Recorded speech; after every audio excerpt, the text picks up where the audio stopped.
Muito bem-vindo à comunidade Manso e Humilde. Hoje iremos abordar a pré-aula da lição de número 1, subordinada ao tema A Igreja que Nasceu no Pentecostes. Essa aula que será ministrada no dia 6 de julho do terceiro trimestre. Estaremos abordando o nosso textuário, a nossa verdade prática, iremos citar a nossa leitura bíblica em classe, e antes disso eu gostaria de ler algo que marquei aqui no nosso roteiro, que o Pentecostes marca o nascimento da igreja, inaugurando uma nova era na história da humanidade. Esse evento singular, caracterizado por sinais sobrenaturais como o som de um vento impetuoso e línguas como que de fogo, cumpriu a promessa divina anunciada no Antigo Testamento, precisamente em Joel, capítulo 2, versículo 28 e 29 a seguir.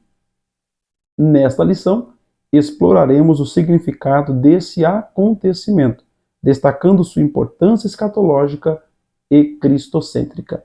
Estarei lendo nosso textuário que nos diz o seguinte: E todos foram cheios do Espírito Santo e começaram a falar em outras línguas, conforme o Espírito Santo lhes concedia que falassem. Atos 2, versículo 4.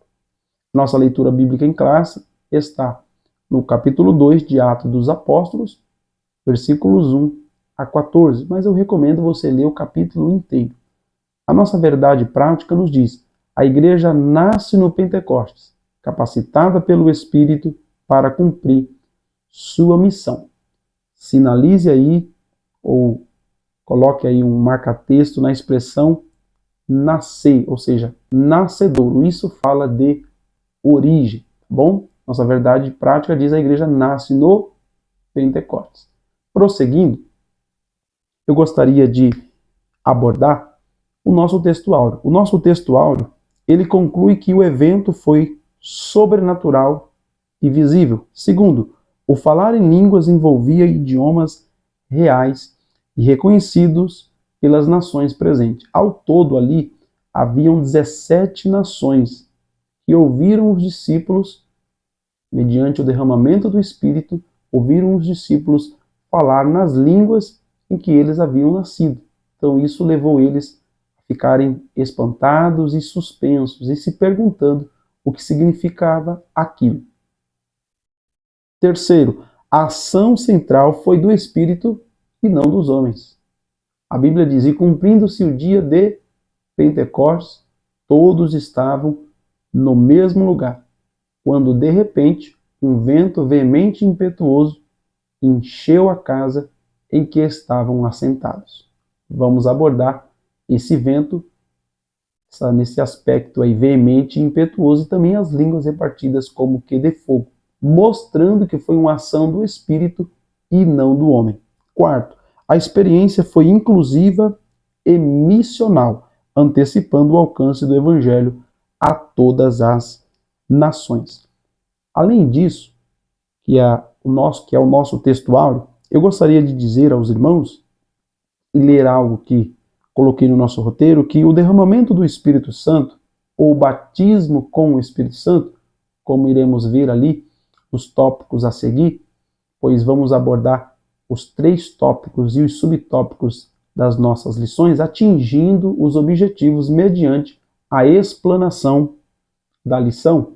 Então, quando nós formos abordar aqui o batismo no Espírito Santo, nós vamos falar sobre isso.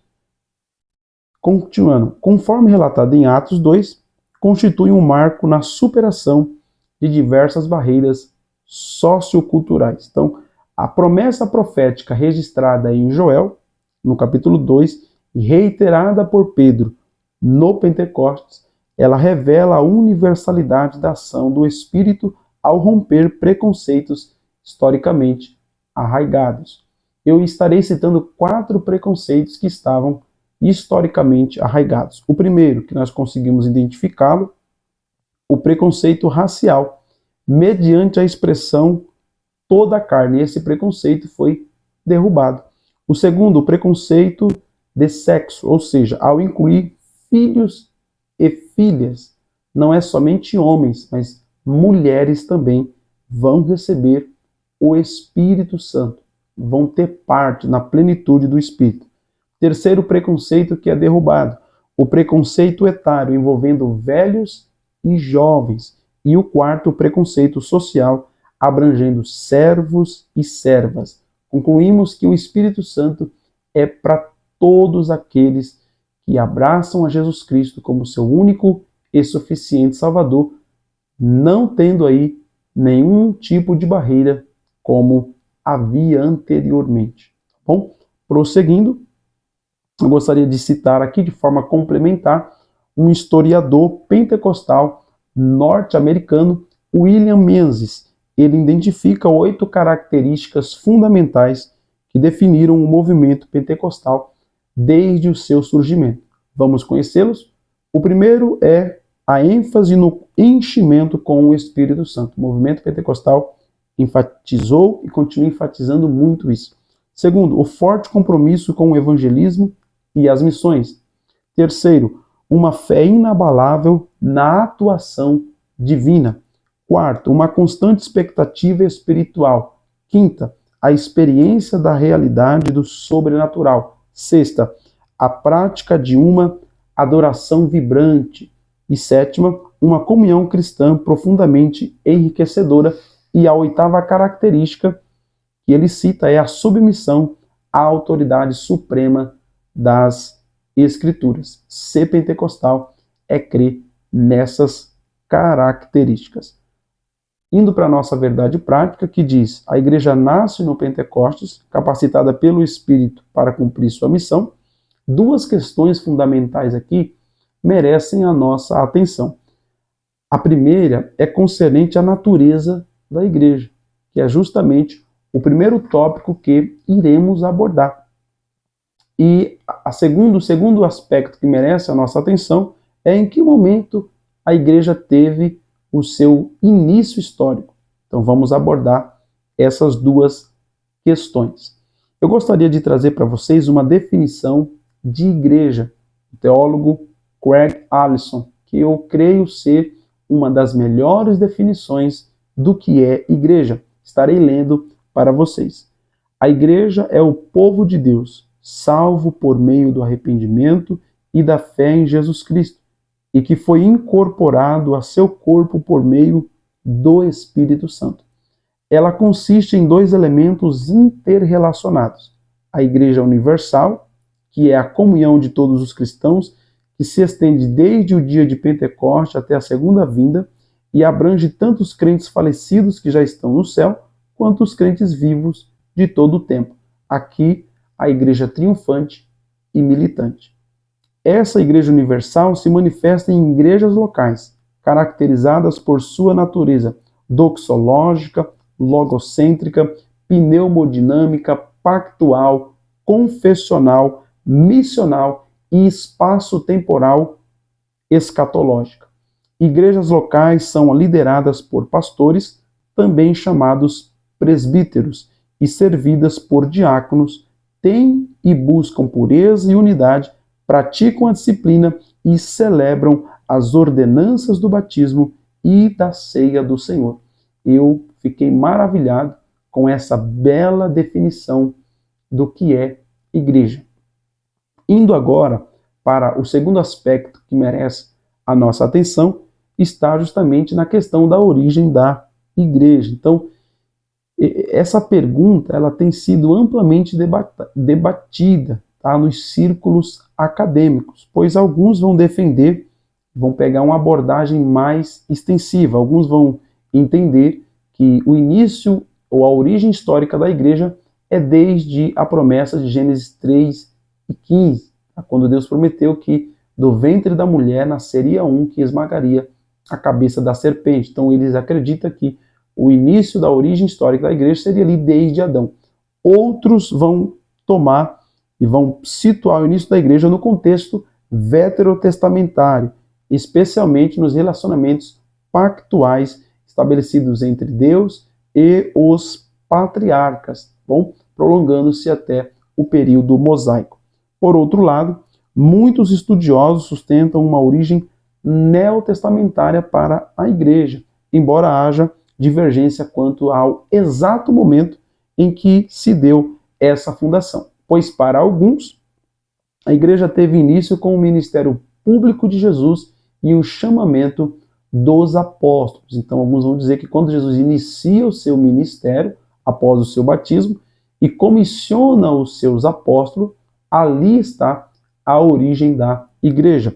Outros aí, dentro do aspecto da interpretação ultradispensacionalista, eles vão argumentar que a igreja só foi efetivamente fundada e estabelecida com o ministério apostólico de Paulo, ou seja, quando Paulo iniciou suas viagens missionárias, proclamando o evangelho e estabelecendo presbíteros, muitos vão dizer que foi aí a origem histórica da igreja. Mas a posição predominante e majoritária entre os teólogos de distintas tradições envolvendo pentecostais, evangélicos e até mesmo reformados, eles acreditam aí que a igreja foi inaugurada no dia de Pentecostes, tá bom? Conforme registrado em Atos 2, a partir da descida do Espírito e do início da missão da comunidade cristã. O pastor José Gonçalves, atual comentarista do trimestre, ele crê nessa última afirmação e nós cremos que seja a mais bíblica de todas. Entrando aqui no nosso primeiro tópico, que iremos abordar a natureza do Pentecostes bíblico e o seu subtópico que diz a natureza divina, a nossa presente lição diz: Lucas relata que por ocasião do derramamento do Espírito, no dia de Pentecostes, foi ouvido do céu um som como de um vento veemente e impetuoso que encheu toda a casa em que estavam assentados, e que foram vistos por eles línguas repartidas como que de fogo. A lição também ainda nos diz que os estudiosos da Bíblia, eles explicam que esses sinais são manifestações da presença de Deus, chamadas de teofanias. Como a palavra-chave da nossa presente lição é Pentecostes, vamos às explicações por etapas. Eu te convido a entendermos o que seria o significado de Pentecostes. A palavra Pentecostes significa o 50º dia. Pentecostes era a festa que acontecia 50 dias após o sábado da semana da Páscoa. Isso está em Levítico 23, versículo 15 e 16. Portanto, era o primeiro dia da semana. O Pentecostes também, ele recebe outros nomes, outras nomenclaturas, como Festa das Semanas, segundo Deuteronômio 16, 10, Festa da Colheita, segundo Êxodo 23, 16, e Festa das Primícias, segundo Números 28 e 26. Cristo ressuscitou como as primícias dos que dormem, e durante 40 dias deu provas incontestáveis de sua ressurreição, com várias aparições a seus discípulos. Eu gostaria de fazer uma citação de um dos personagens e grandes avivalistas da história da igreja, que é John Wesley. Ele afirma que no Pentecostes do Sinai, no Antigo Testamento, e no Pentecostes de Jerusalém, no Novo Testamento, aconteceram duas grandes manifestações de Deus, a legal e a evangélica. Uma da montanha e a outra do céu. A primeira terrível e a segunda misericordiosa, segundo Wesley. Vamos para o significado de teofania. O que é uma teofania? O termo teofania deriva do grego theo, que traduzindo para o português é Deus, e phaino, que significa manifestar ou aparecer. Refere-se a manifestações visíveis, perceptíveis e extraordinárias de Deus ao ser humano. Temos alguns exemplos bíblicos para comprovar isso. Exemplos clássicos de teofania incluem aí a visita dos 3 homens a Abraão, isso está em Gênesis 18, a sarça ardente, temos a teofania da sarça, em Êxodo 3, a coluna de nuvem e de fogo, Êxodo 13, versículo 21 e 22, o anjo do Senhor, que é muito conhecido em Juízes 6, e temos a manifestação, a teofania do Sinai, que foi ali Deus se revelando ao povo de Israel através de relâmpagos, trovões, densas nuvens, fogo e som de trombeta, tá bom? Algumas das características principais das teofanias são que elas se manifestam por meio de sinais visíveis e extraordinários, como o fogo, o vento, a forma humana, luz e muitas outras coisas. Partindo aí no Novo Testamento, a teofania ela foi aprofundada, bom? E ela ganhou um novo significado, pois temos a teofania e cristofania. Alguns defendem que não há exemplos de teofania e de cristofania no Novo Testamento. Nós dizemos que sim. Temos manifestações teofânicas de Deus justamente na nossa leitura bíblica em classe, em Atos 2, como o vento veemente e impetuoso que encheu a casa e as línguas repartidas como que de fogo que foram vistas pelos discípulos. Aí está um exemplo de teofania, uma manifestação extraordinária da parte de Deus. E uma cristofania, um exemplo clássico é o capítulo 9 de Atos dos Apóstolos, quando Jesus se encontra com Saulo. Jesus já estava assunto aos céus. Então, temos como identificar esta cristofania. Tá? Seguindo aí para o nosso subtópico 2, que diz um evento paralelo ao Sinai. Tá bom?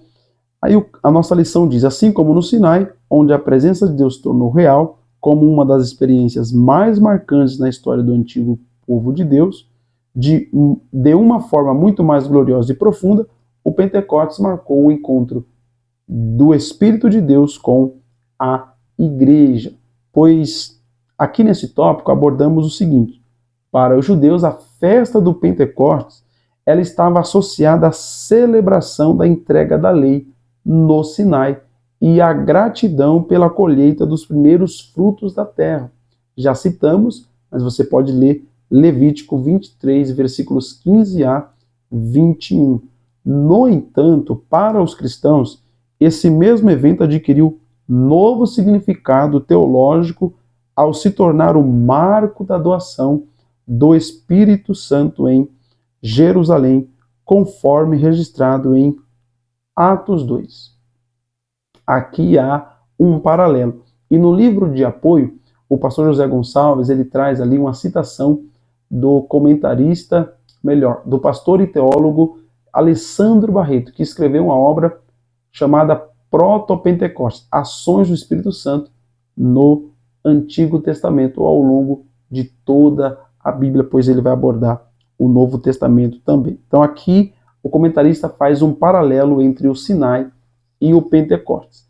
Terceiro subtópico fala sobre a centralidade do Pentecostes, ou seja, ele está centrado em Cristo e nos tempos finais. Aqui abordamos o seguinte: o Pentecostes como evento cristocêntrico. Embora o Pentecostes seja, por definição, uma manifestação extraordinária do Espírito, ele não pode ser compreendido isoladamente da pessoa e obra de Jesus Cristo.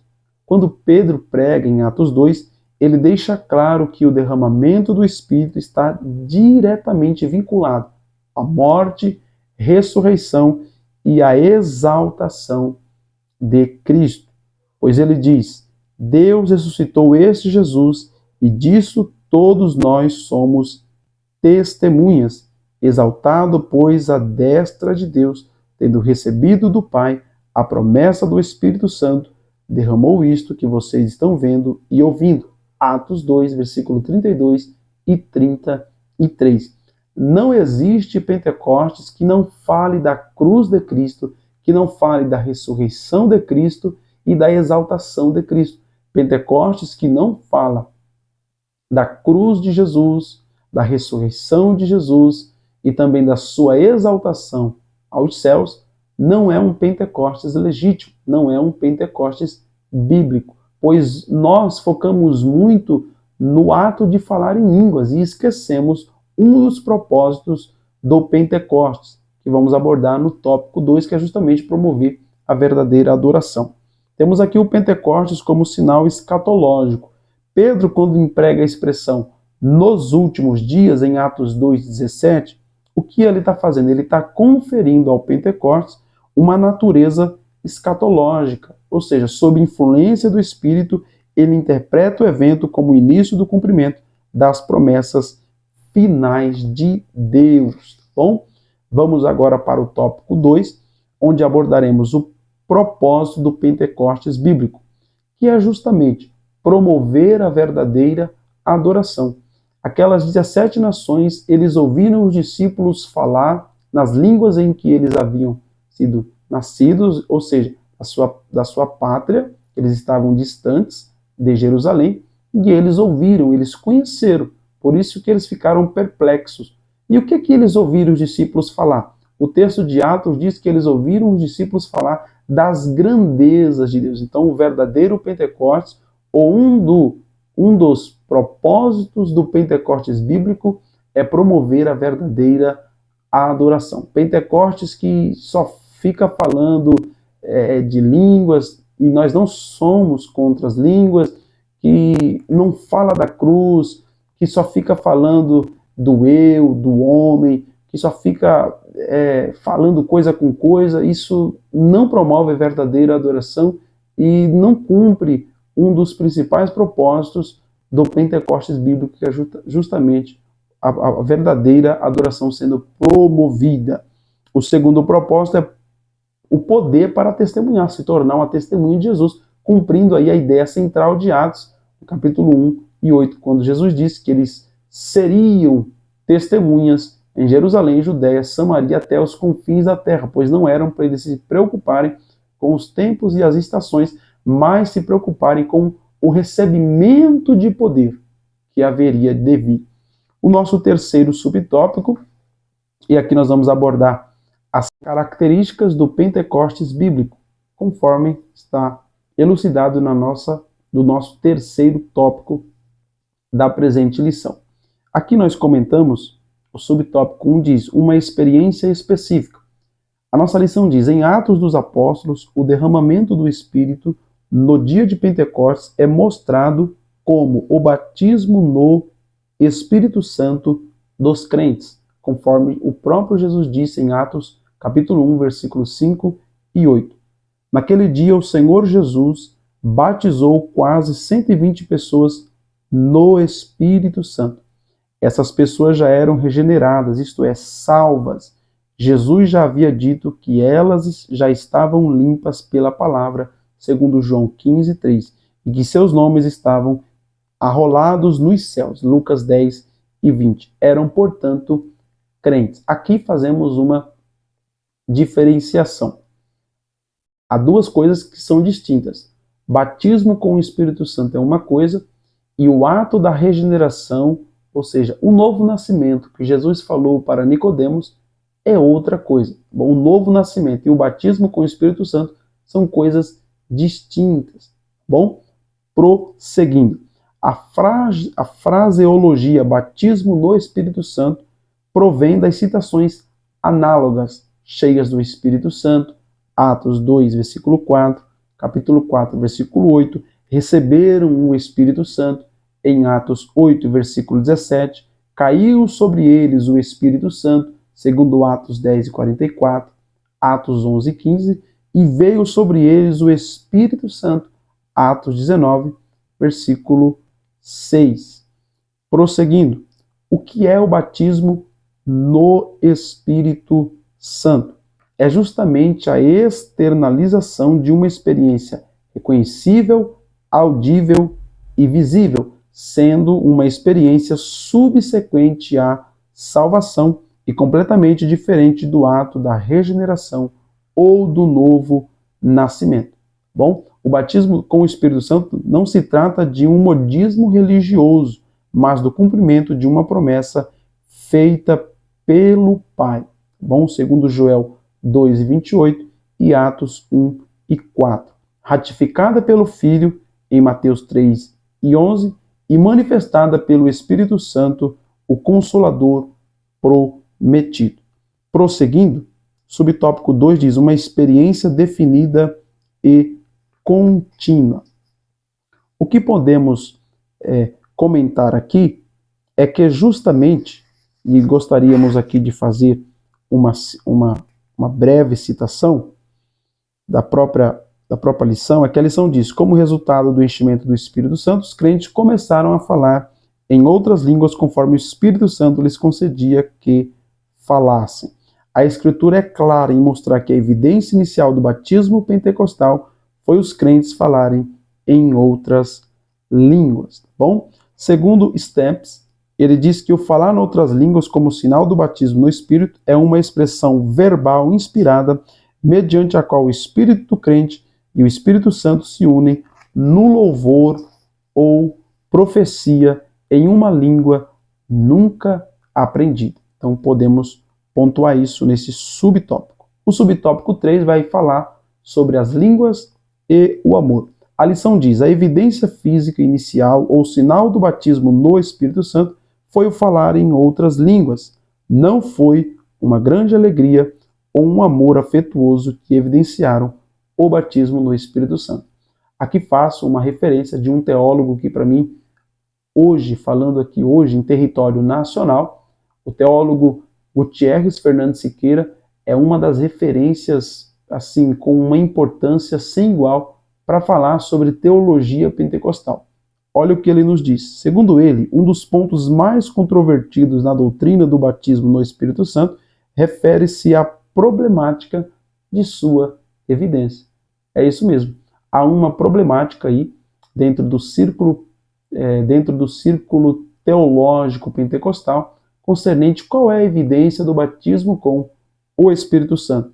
Essa é uma pergunta que se faz e há essa problemática e uns crê de uma forma, outros crê de outra forma. Outros tomam um posicionamento e outros tomam outro caminho.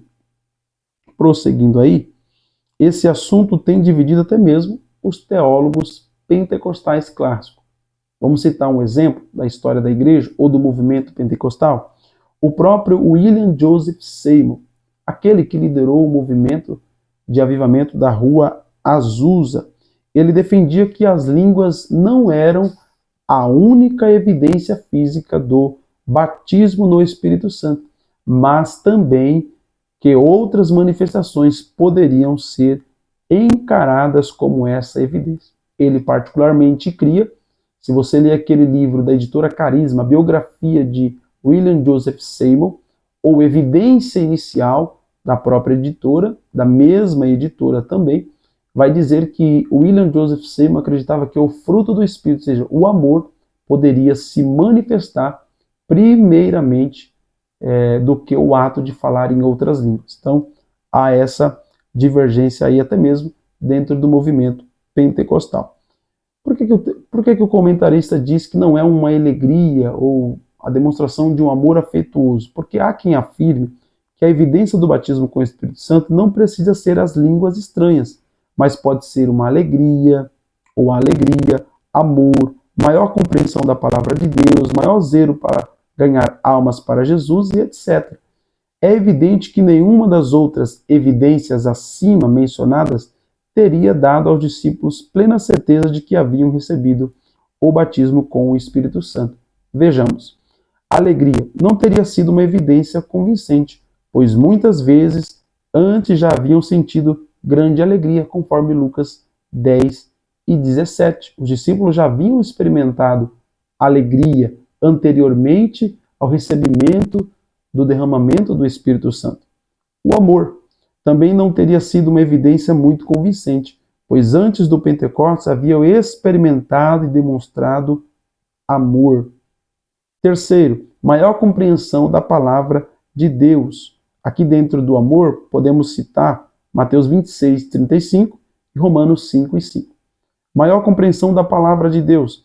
Haviam por 3 anos recebido ensinamentos de Jesus, então não é uma posição convincente. Quarto, zelo para ganhar almas para Jesus. Não teria sido uma novidade, porque eles vinham se dedicando a ganhar almas, pregando e batizando. É só nós analisarmos João, capítulo 4, versículo 2. Então, concluindo aqui, indo para a nossa conclusão nesse tópico, ao lermos Atos dos Apóstolos, fica claro que a evidência inicial do recebimento do Espírito Santo, do derramamento do Espírito Santo, ou do batismo com o Espírito Santo, é o ato de falar em outras línguas conforme o Espírito Santo capacita os crentes para que falem. Então, nesse tópico aqui, nós abordamos justamente essa problemática. E a nossa conclusão, concluímos que o Pentecostes bíblico estabelece o nascimento sobrenatural da igreja cumprindo promessas proféticas e revelando o poder capacitador do Espírito Santo. Se você gostou desse conteúdo, curte, comenta e compartilha, e até a segunda aula.